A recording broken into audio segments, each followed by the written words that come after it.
Welcome to the Franchise Masters podcast, where aspiring entrepreneurs learn what it takes to find, buy, and build successful franchise businesses. My name is Dru Carpenito, and I'm your host as we dive into these fascinating behind-the-scenes stories of people who have used surprising franchises to create massive success.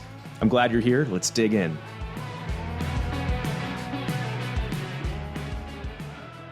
Welcome to the Franchise Masters podcast. This is a special one for me because I get to talk with one of my favorite people in the world, Diane Wilson, who is a Tutor Doctor franchise owner turned home office employee working in the franchise development world. And she brings a wealth of experience and perspective to this podcast. So Diane, welcome. Well, thank you for having me. I'm super excited being on your podcast today. Hopefully I can help others. Absolutely. I have no doubt that you will. And I'm pretty confident when I say this, that you might, as of right now, you are the only guest, and you might be the only guest ever that I have been to their house and had dinner with the family. And so we'll tell that story. But no, Diane and I go back way back to my time at Tutor Doctor. And Diane is one of the top performing Tutor Doctor franchise owners, but she has an amazing story because we'll weave into this a little bit about how she got into Tutor Doctor without a background in education and any really experience in education other than raising two amazing daughters. So we'll talk about all that. But Diane, we'd love to just hear your story in terms of how you got into franchising and what had you thinking about starting a business and how you got into Tutor Doctor and all that good stuff. So I'll kick it over to you. Awesome. Would love to share that story with you. It's kind of a Cinderella story a little bit, but it all started back. My husband and I were in our probably early 40s. He's a little bit older than me. But I was, early 40s.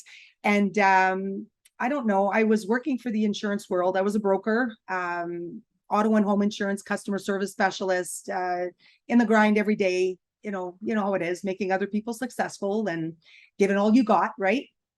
And I'd come home always, kind of exhausted and no time to spend with my family, or I'd bring work home. And my husband one day, I don't know what brought us on, and fate, I guess, but he said, Diane, if you worked for yourself, if you could find a business that you could run and be in that driver's seat, I could just imagine what you do with that business, because I see what you do with other people's businesses. And I said, yeah, but what could that be? All I knew was insurance. For me, insurance was my world.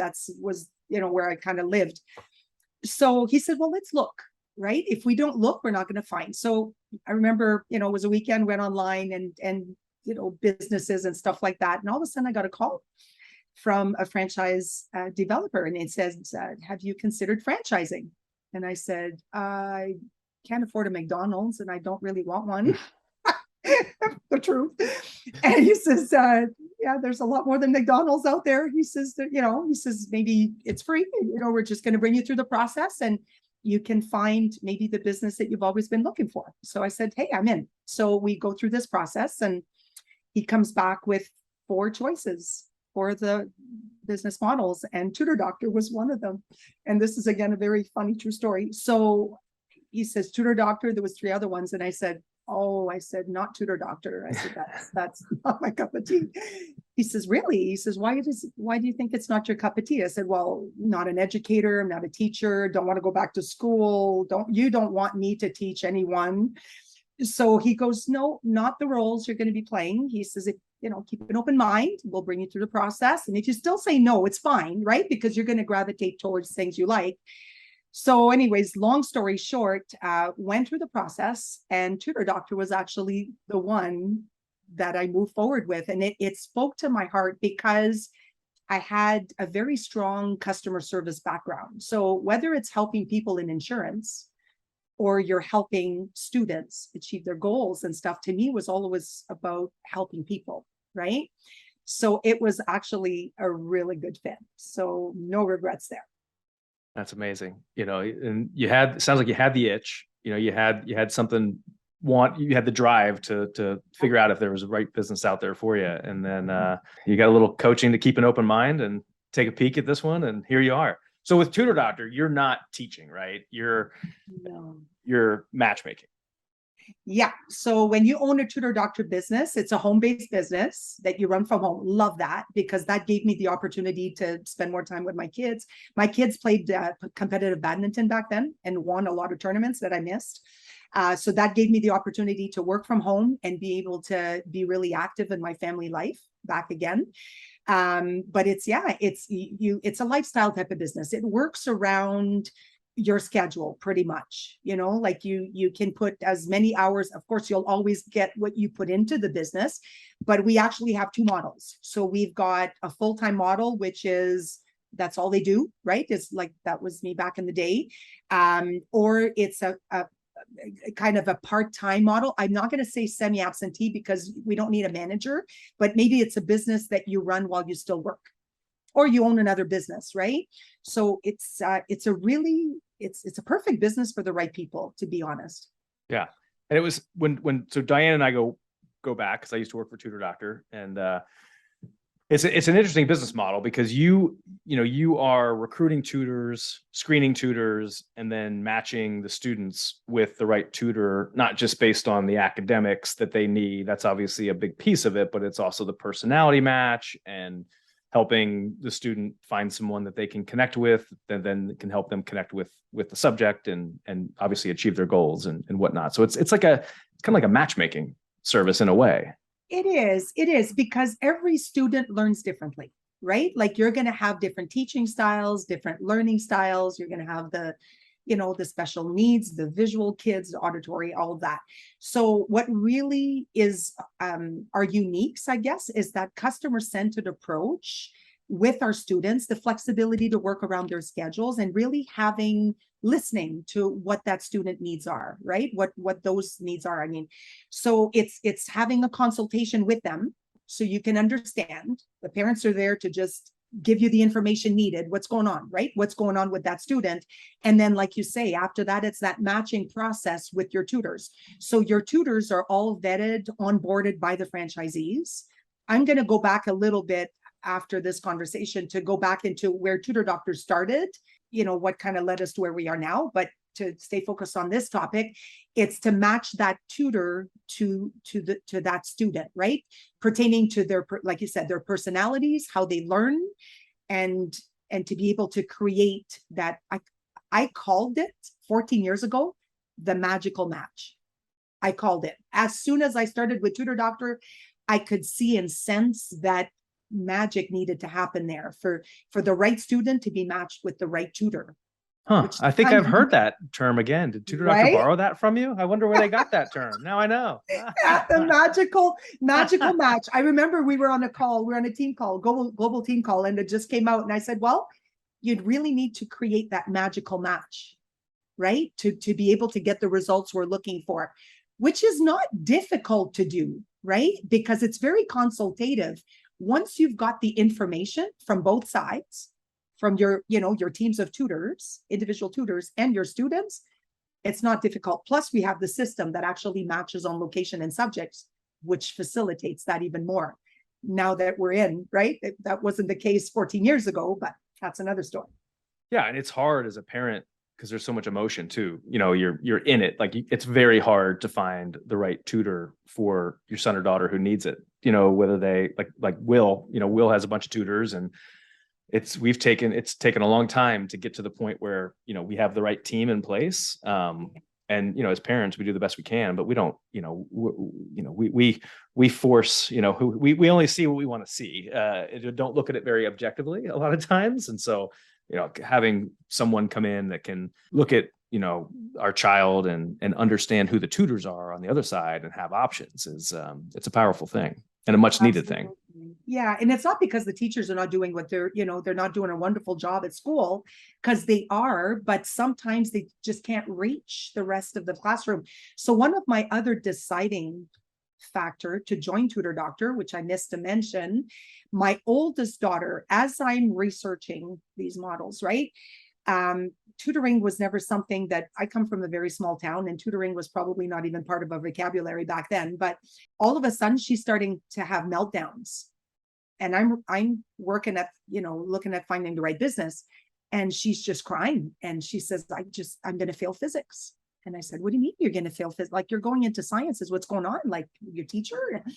She's, I just don't understand. Like, I just don't get it. So fair enough, emotional, right? It's like, don't look at me. I can't help you. My husband's going, don't look at me.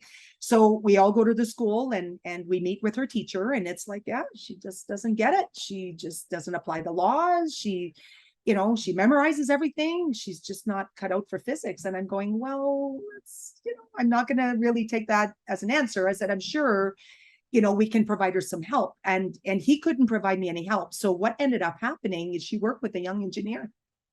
Not only did she graduate high school, but she graduated with 2 science degrees after 5 years of university. Yeah, right. Oh, that's awesome. So crazy story, right? But that was another reason why Tutor Doctor really resonated with me, because I thought, okay, if this is, you know, if I'm having this kind of difficulty right now with my own child, how many other me's are there out there? And then I started talking to other parents and saying, you know, has your son ever been tutored, your daughter? And of course, right? They had been tutored, were being tutored. Yeah. So it was actually a real thing. I was kind of living under a rock there for a bit. Yeah. Well, it's not something people talk about that openly, because there's, you know, a little bit of a stigma, you know, around it. I think, you know, at dinner parties and that kind of stuff. But there are so many kids that just, you know, learn, process information differently and need someone to help them connect the dots. And the teachers just don't have the bandwidth, you know, a lot of times to be able to individualize it as much as they, you know, a student might need it. So no, it's a special thing that Tutor Doctor does. So you were franchisee number what when you came on board with Tutor Doctor? 3. Number 3. Franchisee number 3. It was something. So kind of proud to be the beginning of Tutor Doctor. So even though I'm going to admit I was in the trenches back then, we certainly, well, the brand was at its infancy, right? So there wasn't a lot of people that you could talk to about Tutor Doctor. There was still a couple of people, right, that I could definitely spitball with and stuff. But it was just to see this brand grow to where it is now over time. Like, I'll give you an example. When I joined Tutor Doctor, we didn't have, you know, multi-million-dollar system we have today, right? We did have a system that we utilized to the best of its, you know, capabilities. But then I seen how Tutor Doctor went from being a very traditional business, meaning we would go to students' homes, right? So the tutors would be either meeting them at the kitchen table or at a public or school library, but we couldn't reach those far end students. So if they lived in remote areas, they would either have to bring their kids in, right? Or they wouldn't be able to have tutoring. So home office were ahead of that. And that's when I seen this business kind of evolve. And then with the pandemic kind of exploded. So a couple of years after launching the business and doing traditional tutoring, one-to-one and in-person, all that, social media was starting. And that's when home office said, listen, there's a virtual side coming here, right? There's with this social media happening. So they actually partnered with an online tutoring platform from the United Kingdom. I think of Zoom, but kind of like on steroids, right? So that allowed our students to be able to now meet their tutors virtually, even though they lived 45 minutes from the city limits. So that opened that side of the business, which was pretty cool. So fast tracking to what happened 2 years ago with the pandemic, home office already, we had a leg up because probably less than 5% were using the virtual platform. So it was being used, but not just at the extent that it's being used now. Once all of our tutors were trained to this virtual whiteboard platform, right, where you can share documents and record the sessions, and the visual kids can go back and rewatch. It's quite the nice platform. Then it was the potential of being a Tutor Doctor franchisee, just went crazy, because now you could have as many students learning virtually that actually preferred it and tested it and performed extremely well through it. Then you could have students go back to their traditional ways after the pandemic kind of eased off, right?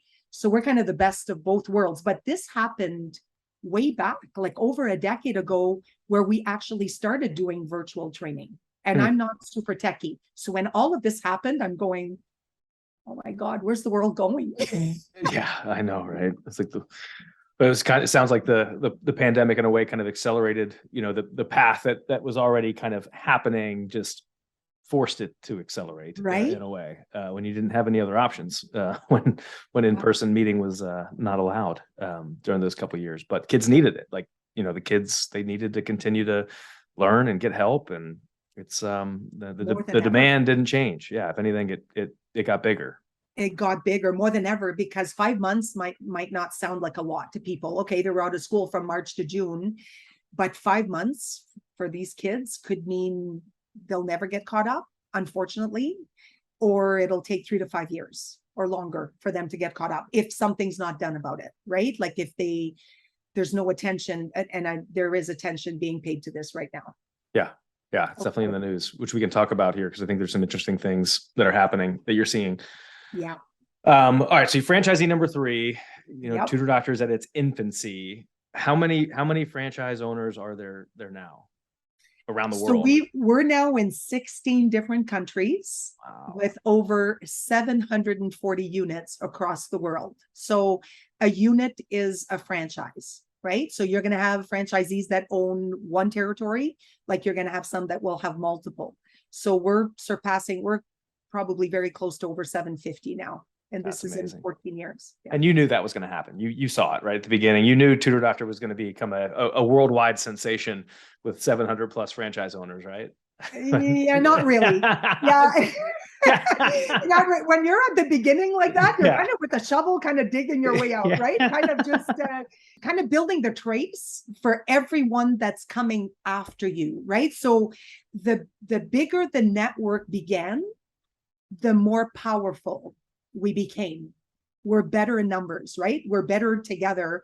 So what I could see happen is that when we were having those global team calls, always existed, by the way, whether we were 3 people on it or 10 people on it or 350 people on it, just imagine the power that generates, because you've got people with marketing backgrounds, customer service, HR, medical, sales, like you've got all of these people sharing, their success stories and their challenges, and we're all there kind of doing the same thing together, which is, I could never imagine in my wildest dream that I'd be part of such a team. And my daughters live it now, right? And which we'll probably get into. Yeah, I think it's a great example of the power in terms of, as a franchisee, you have access to other franchise owners to learn from and network with and share information, share what's working, what's not working. Because sometimes, the quote unquote corporate office, they have a pulse, but maybe what they think works doesn't always work in, every market or whatever it may be, or maybe there's a little bit of, improvising that has to happen. But by having access to that many people in that many countries helping the same need, the needs doesn't really change. It's just, people finding new ways to do things. And that's where a lot of the, the innovation in franchise companies comes from. And I think Tutor Doctor has done a good job of keeping an ear to the ground and harnessing the ideas that the franchise owners have. Isn't that where X Skills came from? It was Bob Rosedale, right? That came up with X Skills. Yeah, and they're actually revamping the X Skills right now. It's actually in the works. It's being piloted right now with a team of franchisees, but they've actually kicked this up to a whole new level right now. So like you say, innovation, right? So we've got an innovation squad, and that was formed very early into the pandemic because it was all hands on deck. I mean, nobody could have predicted something like this happening to the world, where the world stops all at once, right? And for us, and I don't mean to sound a bad thing sound good here in any way, and we were affected, right? We were affected by the pandemic, just like the rest of the world was. But I remember my daughter telling me in May of 2020 to say, Mom, this is the calm before the storm. You know what's coming, because this could only mean for a Tutor Doctor franchisee that we were going to be needed on steroids now. So we've been busy. Don't kid yourself, right? We've run a pretty, busy business all of those years way before the pandemic. But when this hit a whole new level of need. What are some of the things that you're seeing in terms of the bounce back and the wave kind of catching up to the the gap that was forced upon everybody at the beginning of the pandemic. Yeah, so it's the one-on-one, right? It's the one-on-one. And I'm going to say that not that we can't do 1 to 3 or 1 to 4. What we started seeing, the bounce back that you're talking about was in the early fall. So August, September of 2020, we started seeing pods happening. So now what's going on? The parents are talking about the kids going back to school. It's like, okay, so now they've been out of school since March. Some of the school systems were on top of it. In a couple of months, they had those virtual classes going on, but how attentive were those kids on, a classroom, a platform with 30 other kids on mute? I'm pretty sure half of them were on their cell phones doing something else while they were lecture to, right? So when there was talks of school going back, either a hybrid or in person or whatever that was, the parents started panicking, right? They started freaking out because it's like, oh my gosh, my kid's been playing video games for the last, 5 months, right? So then we started seeing pods. So the parents would actually be partnering with other their friends, 3 or 4 in a group. A pod of 4 would probably be a perfect group. So that started in the fall of 2020. And then a whole bunch of people just resuming their sessions, enrolling for sessions, right? They're getting their kids caught up. Now schools restarted, they're lost. They don't know what they're doing. And school was starting where it was starting. I mean, they weren't going to go back and reteach them what they had missed for 5 months. It doesn't work that way, right? So they were starting that year's curriculum. And for the kids that weren't on top of it, they were in trouble. They knew it, right? Yeah. So what's happened since then? And this started in September of last year. In September 2021, we started seeing across the globe, well, like you say, it's on the news, people are talking about it, is the state governments are now getting involved because the kids are behind. They're way behind, right? So people are talking about a lost generation if we don't do anything about it. So the government decided to do something about it. So they're actually funding the school systems now. The kids are receiving free tutoring paid by the government, right? And the parents are receiving those. So the demand and the enrollments coming in right now is crazy. It's almost like there's waiting lists and first come, first serve happening right now because there's an influx of tutoring requests. Unprecedented is the word I'm going to use because that's where it's at right now. Just with Tutor Doctor last year, they've seen an enrollment increase of 42%. Wow. 42% more students enroll in a year. Wow. Geez. Yeah, that's huge. And I'm glad to hear that the states and the governments are making funds available to parents that might not have that money available to help their kids. And so you're seeing some of that opportunity and need flow into Tutor Doctor. Absolutely. Yeah. Like I said, not just North America, around the world. Yeah. And I guess it makes a ton of sense too, because I mean, in a way, how you operate your business is a blessing to a lot of these governments that have a mass need to where they can just say, hey, you don't have to find a tutor on your own, just call Tutor Doctor. They will help you and they're, approved or whatever it may be. And that's the beauty of the business model and the service is because, a lot of parents are working. Like it's not easy to find a good tutor. Exactly. And because we've always been tied into the lessons of the classroom, we've never been competitors of theirs. Right. So if you've got like a Tutor Doctor franchisee in a community, the schools already know about us. We've built partnerships and alliances with them already because we're not competing with them. We're actually shadowing the classroom. We're tied into it. So whereas maybe a learning center, while they have their own curriculums and their own practice sheets and kind of models going on, where a Tutor Doctor franchisee is not just embedded in their community, locally owned, but just really shadowing what they're doing.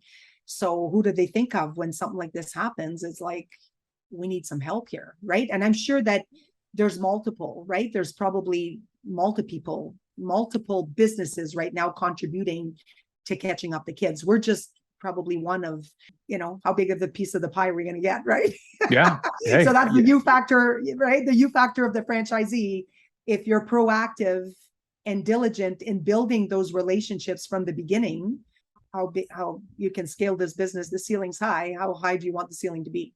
Yeah. All from a home-based, Right? relatively low investment, non-brick and mortar Yeah. based business model, which is amazing. It's you've seen a lot during your ride with Tutor Doctor. It's been a journey, no doubt about it. And so now your daughters are involved in the business you mentioned. So Yeah. how are they involved? So again, that, when things just kind of happen by accident in life. So my oldest daughter went to school 5 years, 2 degrees of science, was tutored throughout of all of this. My youngest daughter is kind of business minded. So that one graduates with the business degree. So we're sitting down in January of 2012, and I had been in business 5 years. And that year, I probably said numerous times during our family dinners, I'm going to be finding a wingman or a wing person, right? That's going to be helping me this year, because the volume was just too big for me to handle by myself. And we're like in a blue collar mining town here. Like it's, low income demographics. It's not like I'm not in Beverly Hills. It's just And I can say when I went to visit Diane and Jim many years ago, I had never heard of Sudbury, Ontario, and I had to take a little puddle jumper from Toronto to get there. And it's a great town, but it literally is. It's kind of its own town in northern Ontario, right? Middle So of it's nowhere. Yeah, pretty much. It's not a sprawling metropolis, but this is a great example that the need is still there. The need is just as much there as it is somewhere else. There's still kids that need help in school. Exactly. A family is a family. A child is a child, right? A student of all ages. And with us, it's not just kids in school. We're talking about, the majority of our business coming in from elementary to college level, right? But we also have a lot of low-hanging fruits as well, where we service, adults and senior citizens, with technology and stuff. But yeah, so not being in a big city, built the business to a fairly large business by then. And sitting down, and my daughters were saying, okay, so what's next for you guys? You're graduating in May, right? What's exciting? I figured my oldest daughter was going to work at a hospital lab, she wanted to find the cure to cancer and stuff. My youngest daughter looks at me and she goes, Mom, she says, if you can keep it together till May, she says, I'm coming. And I said, what do you mean you're coming? And she said, well, if you'll have me, she says, I'd like to join the business. Oh, that's awesome. I said, are you joking? Like, are you serious? And Veronique had a really sharp position at the Laurentian University up here. She worked for the head of marketing, and she was actually one of their ambassadors. She would travel with the university to promote the school. So I figured she was set there for life, right? Because they loved her there and everything. And I said, you're not kidding. And she said, no. But she says, of course, if you'll have me. And I said, well, yeah, I've nothing I would love most to have, your daughter work with me. My oldest daughter's kind of sitting there. She doesn't say much. And about a week later, she walks over to me. She walks into my office. She says, Mom, can I talk to you? And I said, yeah. She says, would you have room for me? I said, you're kidding. For real? I said, seriously? And she said, yeah. I said, Tiffany, like, what is it? Like, why? Like, what? She says, well, Mom, I've been tutored, right? And I know how important this is to other people. And I think this has really, really changed my life. And she said, I see how many lives you've changed and the testimonials you get. And she says, that really excites me. She says, yeah, sure, science is great. But she says, I think I would have more fun working with the family business than I would working in a hospital lab. And it was like, we'll make room for you. We will make room. So we made room. We just grew, right? Not only did I make room for them, but they joined the business in May of 2012. They celebrated their 10th year with me this year. Wow. Now they fully run and operate it since 2017. And I love working on this side now, where I help other people like myself, right? That were in that space 14 years ago, kind of finding their next chapter in life. I talk to people sometimes that say, I want to know, I just want to know what I'm going to be when I grow up. And these people are in their 40s, right? Like, and I can relate because I've been there. So that's why I love what I do on this side as well, because I'm not only helping students, right? We're actually helping people like me that were in a place where I would literally go to bed at night, sometimes weeping, not wanting to get up in the morning to go to work. That was not a good feeling. And Life's too now short. you've built a family business, and that's so cool. I mean, I think it's so cool that your daughters were able to see another path too in life at a relatively young age, that they didn't have to go, the traditional route, right? To go work for somebody else and, maybe not feel as fulfilled, as most people do, right? Because many people aren't exposed to alternative careers of starting your own business or running the family business. So I think what you've done in exposing them and them self-selecting in to the family business, that might be the best part about it is Like I said, it's a little bit of a Cinderella story, and for them, I think, well, they had worked for other people. Like Veronique worked for the university. My daughter worked at a pharmacy. She worked up for a couple of different pharmacies, but it was just, they didn't have to, like for me, if I go back in the past, some people say, were you scared of making that decision? I'm not even going to use the word scared. Yeah. I'm going to use the word petrified. And because I had worked for other people all my life. Oh, did I forget to mention, if people remember what was going on in 2008? Right. What was happening in 2008? We were probably going through one of the worst recessions we've gone through, right? And that's the time Diane's looking to find her next chapter. So you talk about fear. When people say, this is really scary, you talk about being scary, but that's where it becomes really important to have the support of someone, a spouse or somebody that kind of supports you during that fear, because I don't know how many times Jim walked me off the ledge. I lose count, right? And I would just kind of talk my way out of it, saying, no, I can't do it. And he'd say, what is it that makes you think you can't do it?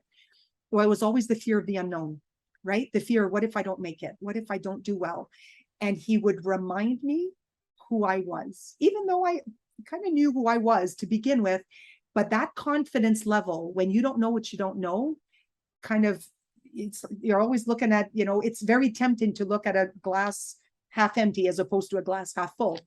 And I remember what really triggered for me. He says, Diane, you do it for other people all day long. You make Mr. Smith successful all day with your skills, right? What makes you think you're not going to put the effort and do it for yourself? What is it that you don't think? He says, maybe you're not going to work as hard. Maybe you will, maybe you won't. But at the end of the day, it's going to be for you.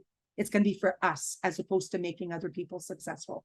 So that's, if I'm talking to an audience of people who are unsure right now about, oh, there's talk of recession and there's talk of uncertainty and all of that, there's never a bad time to go into business. You just need the right business that speaks to you. And I think if you can find that business, yeah, it's going to be scary, petrifying probably, but you need to have confidence in yourself that at the end of the day, you'll be in that driver's seat, right? You're not having people tell you what to do.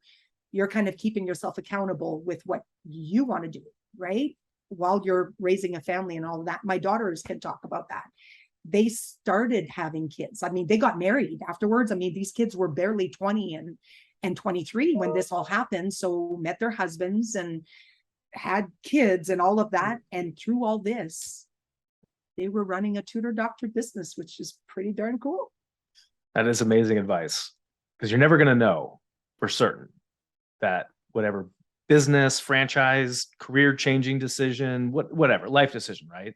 Whenever you're in face to face with a big decision, you're never gonna know that it's, that it 100% certainty is going to be the right thing. But if you believe in yourself and have a supportive family and spouse that believe in you, that's the equation that can kind of help you get there over the ledge. And then, I mean, you're an amazing person that has a drive and a work ethic like very few people I've ever met. And, whatever business it was, whether it was Tutor Doctor or anything, I'm sure that you would have been wildly successful and built the wildly successful business that you have with Tutor Doctor. So, no, but I think that's amazing advice. I think it's just keeping yourself accountable, right?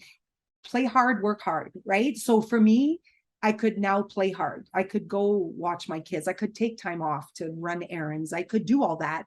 But when I was at work, right? If I was I was doing a consultations, I was talking to that parent. I was listening. It's very consultative with us, right? So you just, to be a good Tutor Doctor franchisee, a good successful franchisee, you just need to care. That's it. It's not more complicated than that. I have no sales skills whatsoever, right? Like for me, I didn't need to sell the people I was talking to. They just needed to trust me. And I would always tell myself, if that was me sitting there, what kind of service would I expect for myself? And that's always the service I provided to people. I always was thinking about, this is me, this is my son, this is my daughter, right? And it's not difficult to do. You just have to be present, right? You've got to be present in the job that you're doing, and know that at the end of the day, if you do your job well, the money will follow. You don't need to worry about, am I going to make any money with this, right? So when people say, I want to make a load of money, I want to make, it's like, well, it's the you factor. What are you going to do, right? With it, when I left home office with training, I remember wanting to quit my job really bad. And I remember leaving training and saying, okay, now I'm trained. I've got the tools, the resources, the knowledge, everything. When can I quit my job? And they said, Diane, we don't know that, but you will, right? You will make that decision when you're ready to walk away, right? Took me 22 days. 22 days. 22 days to be exact. Yeah. So how did you know when it was time to leave your job? Well, number one, the income I started making, right? So the amount of students I started servicing, and word of mouth of people starting to refer me. And people, my first week in business, I remember older people, like young people, would say, well, the older ones would say, where were you when I needed you? Where were you 10 years ago? And we'd laugh about it, right? Well, I'm here now, and then you'd have the younger, families with kids and nieces and nephews that would say, oh my gosh, like, we've got a tutor doctor in town. Like, can you help? I'm telling you, Drew, I lived under a rock. I literally lived under a rock because I never knew there was that much of a demand out there. It's just a needed service, right? It's 3 out of 5 kids, I think, back then was the kind of the ratio of the kids being tutored back then. I can just imagine what it is now. Well, when you see 42% increase in enrollments, I think that kind of sends a message. Yeah.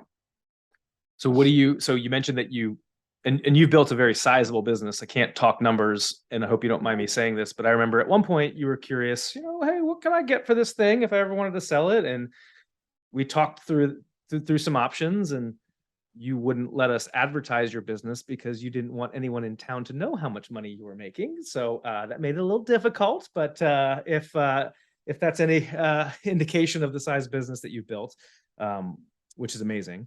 But so you mentioned that caring about the customers and providing, amazing customer service and really helping these parents find a path for their kids. Are there, for folks that might be out there that are new in business, early on in their franchise journey, getting the business started, are there any other things that stood out to you as you think back through how you built this successful business, that, things that you did that made a big difference in your success? I think, and as introverted as I was, and people are going to say you're lying, but I'm not. Anybody at Tutor Doctor will tell you the truth. Diane is an introvert. I sat behind a desk all day, right? And people used to come to me. So when I went to training, there was a component of really tying into your community. Well, obviously, I wasn't naturally drawn to that, but I seen the importance of it. Nobody knew who I was up here. We relocated in Sudbury back in 2005, and I decided to make this move in 2008. So aside from the people I really serviced on the insurance side, nobody really knew who Diane was, right? So I think something that is really important for a new franchisee, a new Tutor Doctor franchisee in their community, we're locally embedded in there. And what does that mean? It means that you're tying in to your community. So first place I went, there was a farmer's market going on. Like I said, Sudbury's not a big place, right? So we might have had, 4 or 5 different festivals going on in the summer that I had missed. So I had heard very clearly in training, you need to be present in your community. People need to know that you're there. You don't have the cost of a big storefront, right? That people can walk off the street, but you do have a very much in-demand service. Unless they know that you're there, they're not going to find you. So I think what I did really well back then is I followed the system, right? I followed what they said, and it was just be present in your community. As little as that can seem to you, such as a farmer's market, cost me $50 to be there. I was there for, I think, 4 hours on a Saturday morning. I recruited tutors there. I recruited clients there, clients that have been with me since the beginning. And that's another part that people don't really realize, is that the students we help and service will stay with you for as long as they need you. I still have clients from 2008 and 2009 that to this day are still with us, or their siblings. Wow. That's That's a long amazing. time, right? They might have been in grade 1, grade 2. Now we're helping them in their first year's university, right? Or their brothers and sisters. So you see where, when I say the servicing part of our business is really important, the customer side of it, because again, people will deal with people they like, people they trust. And when you offer that white glove service, which is exactly what Tutor Doctor offers, it's not just a learning center, practice sheets, one-to-many type of deal, even though they have their space, right, in our community. Ours is more of a white glove. It's more of a very customized to the students' needs, right? And a lot of the parents are looking for exactly that. Yeah, right? they don't They're know it looking exists for until you outcomes. help them know that you're even out there and can even be an option for the struggles that they might be going through with one of their children or all their children. Yeah, could be festivals, could be any type of activities that's going up, sponsoring a school. I remember schools looking at me like I had 3 heads, right? Because they had never kind of experienced, having somebody come in and say, hey, we're there to help you after school hours, right? We know that you don't have the bandwidth to be able to connect with the 30 kids in your classroom, and then sharing those flyers with some of the educators and guidance counselors, introducing me to other guidance counselors and being invited to their meeting. And it was just a snowball effect, right? Like social workers, like think of, and these were moms that we were enrolling their kids, and them coming to me and saying, do you know what I do for a living? And I'd say, no, tell me about what you do, right? I work with like foster parent kids and stuff like that. And do you know how much help these kids might need? Like, oh my gosh, so these were all alliances and relationships that I built through time. Didn't happen overnight. Like it didn't happen the week after I launched the business, but all of these relationships, right? Kind of just the snowball effect is how I'm what I'm going to call it. And Yeah.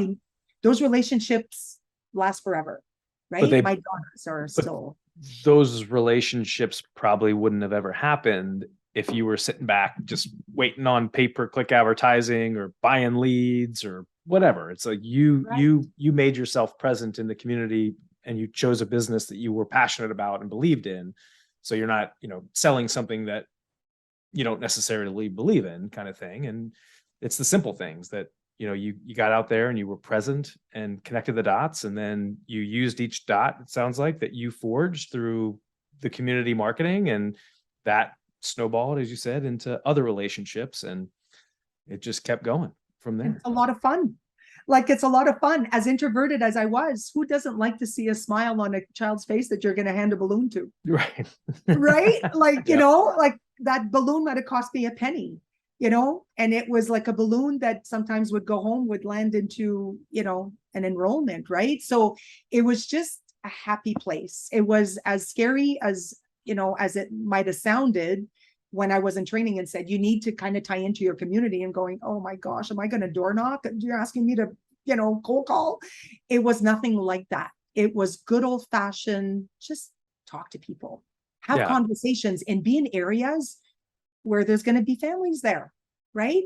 Whatever goes on in your community, just try to be there, right? Yeah. At first, especially in your first year, right? Because in the first year is where you're really you're kind of setting your foundation of your business. In the second year is a whole new level. That's when things kind of hit the ground, right? Hard. Yeah, absolutely. Absolutely. No doubt. It's, a little bit of delayed gratification, which is a little bit of a theme that we've uncovered here on this podcast. A lot of successful entrepreneurs is that it's not going to happen overnight and you have to make it happen. But once you know the path and the things that can help you to lead it, to make it happen, you just go do. And you say you're an introvert, but you seem, when you're belly to belly, one-on-one, or talking about something that you believe in, that whatever personality assessment told you that, I mean, that stuff goes out the table, and it's, you're in the zone. You found your zone, put it that way. Yeah, I grew a lot. I think I've definitely grown a lot on that side, but one-to-one. What saved me is that I knew that this business was always going to be one-to-one. It was going to be one with the parent, one with the tutor, one with the student, right? That I'm talking to. I have no in the insurance was always one-to-one, a couple or one person. Groups, I'm still not great at. Again, I've improved, still not super comfortable doing it, but yeah, you don't need to be an out there person to run and operate a business like this. I'm going to go back to care. That's all. For me, when I talk to candidates that are looking for their business that's going to make them happy, make them smile, right? What really makes people smile? What is it that they see themselves do at the end of the day that they're going to go to bed at night and saying, I can see myself doing this? For me, I woke up in the morning thinking, I'm going to help people today of all ages. My youngest student was 1.5 years. My oldest were 72. Wow. Right? Amazing. The 72-year-old were learning technology, couldn't turn on a computer, right? Was actually an enrollment that their 50-year-old daughter had gotten them, right? Because apparently they was driving them crazy. How do you turn on the computer? What do I do next? We want to see you. We want to talk to you. Yeah, exactly. And then the 1.5 years wasn't even in school yet, right? So she was learning another language. So I knew that this was a business that was going to change lives. And to me, that was important. I wanted to do something bigger than just explain insurance policies all day. Not that I wasn't making a difference. I'm sure I did. I was, but not like this. Yeah. And it wasn't on your terms. It wasn't for yourself. This is for yourself and for your family. Yeah. That was the ice cream on the cake. I'd love to ask you a couple of stories that stand out to you from families that you've been able to impact over your time in helping so many people in your community. So are there one or two stories that stand out to you of kids or anybody who you've been just kind of write a few novels on those? So one, I could have a few, but I'm going to go with the ones that I think were dear to my heart. I remember this boy, and the mom was a single mom, and he had given up on school, given up completely, just playing video games. And this was early into my first year in business. And mom calls me and she's in tears and can you help? And I said, well, as long as Junior, wants to put the effort in, I'm here to help, right? So she kind of explains to me the situation. He's very closed. He's discouraged. He won't listen to her. So she says, can you come over? And I said, yeah, I will go over. And now it's a lot of our consultations like this are virtual, but back in the day, it was pretty traditional. So I said, do me a favor. I said, he's pretty closed, you said. She said, yeah. I said, I'm going to have a portfolio with me. And I said, if I close my portfolio, don't do it. I said, unless I can get Junior to accept, right, that he needs help and he's willing to put the effort in. I know you're a single mom and I want you to get everything that you deserve out of this enrollment, right? But so let's just kind of have a deal on the side. She goes, okay, that sounds really good. So I meet with them. He's sitting down, cap on the side, arms are crossed. He's leaning down. Anyways, he doesn't want me there. Long story short. So anyways, I just started talking and I said, talk to me. Junior? Just what's going on, right? Like, mom called me, she's concerned. I'm not here to sell you anything or to make you do anything you don't want to do. I'm here to help if you'll accept our help. So I said, just tell me what's happening. So he tells me what's happening, and he's lost, and he's doesn't think he can graduate, and he's failing and all of that. So I said, okay, if I was to provide you with a tutor, with someone that you relate with, that can get you to the end of your school year, would you be open to that? Yeah. I said, okay. So I said, I'm looking at mom here. I said, your mom is working hard, right, to take care of you. And I said, if you're open to it, I said, we're going to make a deal. I'm going to check up on you in 3 weeks to see how you're doing. But I said, you got to do the work. The tutor's not going to write the exam for you. At the end, you've got to put the work in, and the tutor's going to work with your teacher at school, right? So we're going to work together, and this is going to be a group effort to get you there, right? So as closed as he was. So I asked him at some point, what do you want to be? And he said, he wanted to be an electrician. And I said, okay, well, do you think you can get there without your degree? And he said, no, I can't. So I said, okay.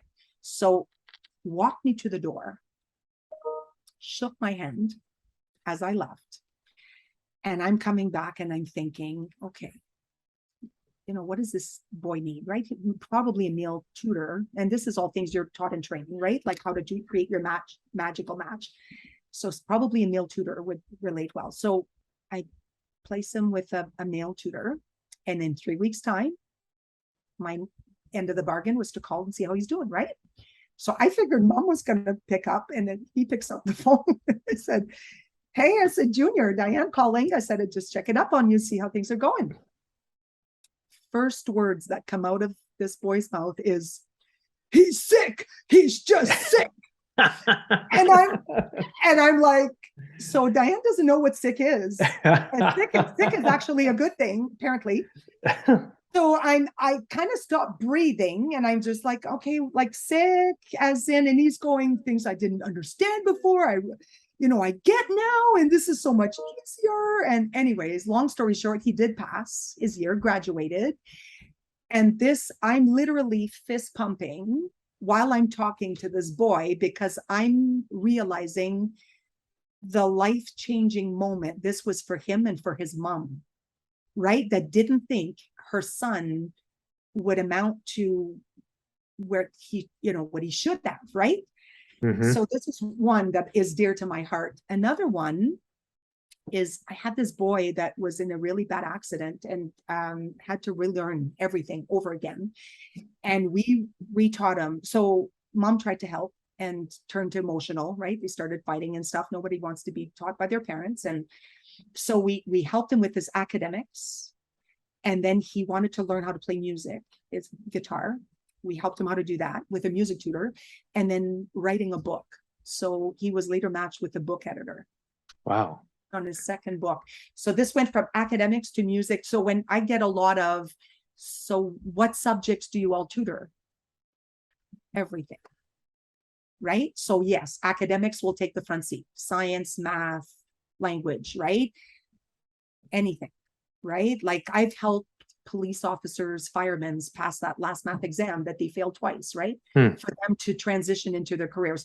It's non-ending to us. There's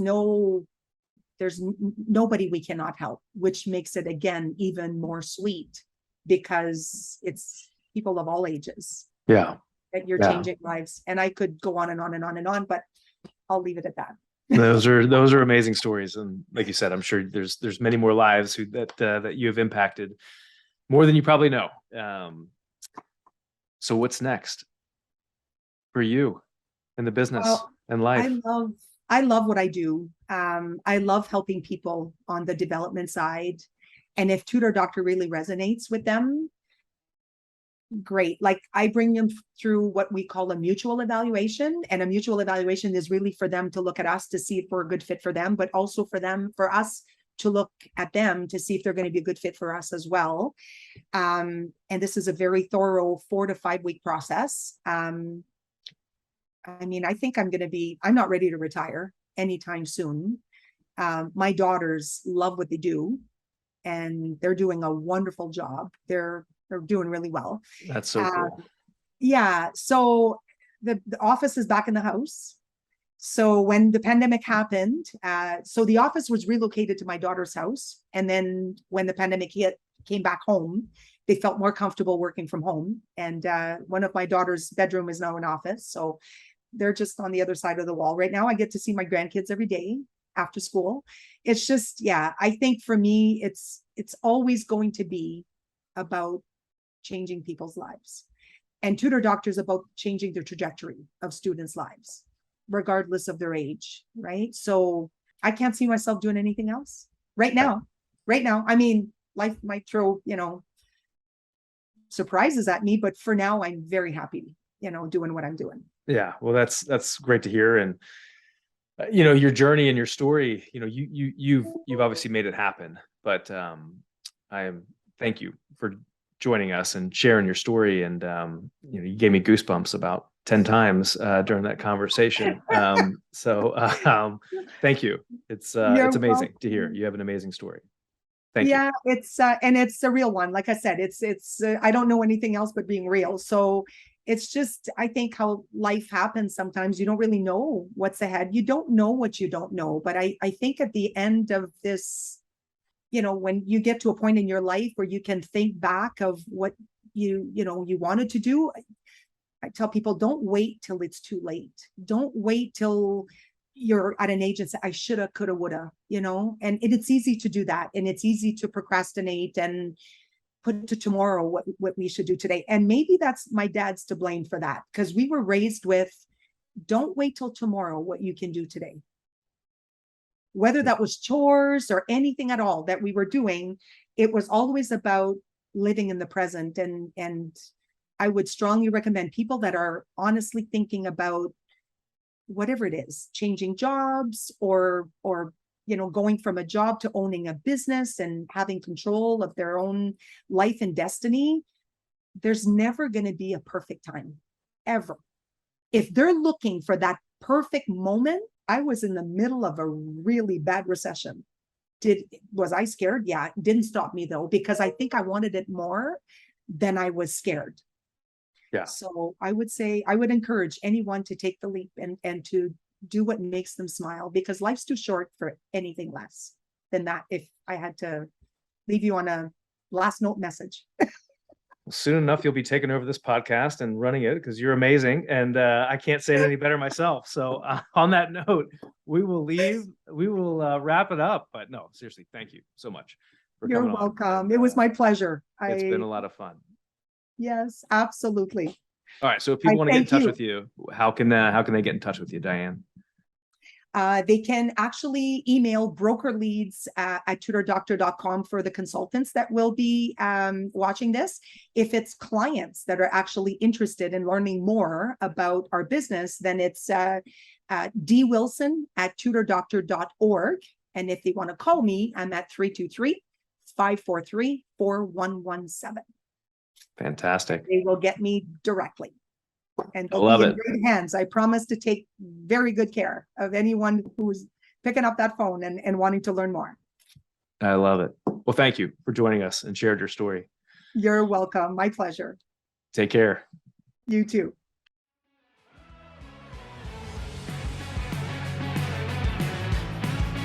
That's a wrap. Hope you found a nugget or two in there that can help you on your franchise journey. And if you ever want to talk franchising, reach out to me anytime.